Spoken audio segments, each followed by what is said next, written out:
Selamat datang ke saluran digital kami Beriman TV PSS Azhara. Saya Damia. Dan saya Adenik, wartawan Beriman TV PSS Azhara. Hari ini 15 Mei 2025 sedang berlangsungnya Majlis Pelajaran Nilam dan Kempen Galakan Membaca 2025 bertempat di Dewan Haji Abdul Rahman Limbo yang dirasmikan oleh Encik Mawarni bin Muhammad YDP PIBG SK5. Pohon buku di tepi payah, bayarnya rata di kampung tua. Jadikan buku teman setia, pastinya kita tidak kecewa. Jom kita ikuti perjalanan majlis pada hari ini. Teruskan bersama.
Assalamualaikum, saya Wan Rubiah, wartawan Beriman TV PSS Azhara. Bersama saya pada kali ini Encik Mawari bin Muhammad yang di-Petua PIBG SK Seri Iman. Assalamualaikum Tuan. Waalaikumsalam warahmatullahi wabarakatuh. Apakah peranan yang perlu diambil oleh ibu bapa untuk menggalakkan anak-anak membaca? Bismillahirrahmanirrahim. Assalamualaikum warahmatullahi wabarakatuh. Terima kasih. Peranan ibu bapa kita baca pada hari ini perlu merubah cara untuk anak-anak membaca. Contohnya kita perlu menyediakan jadual untuk anak-anak kita.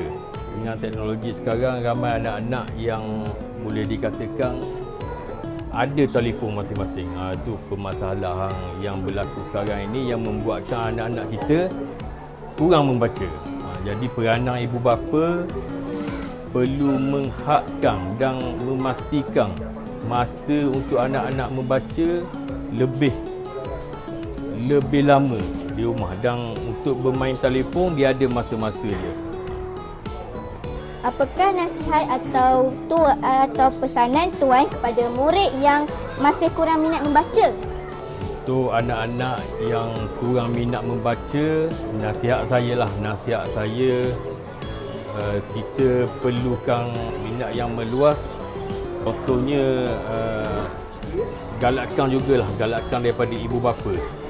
Galakkan ibu bapa, sebab kalau kita tengok pada hari ini untuk anak-anak nak minat sendiri tu memang susah. Dia perlu ada galakkan daripada ibu bapa. Macam di sekolah pun perlu ada fokus yang lebih semasa guru mengajar, dan di rumah perlu ada masa untuk membaca. Terima kasih Tuan kerana sudi bersama kami Beriman TV. Terima kasih.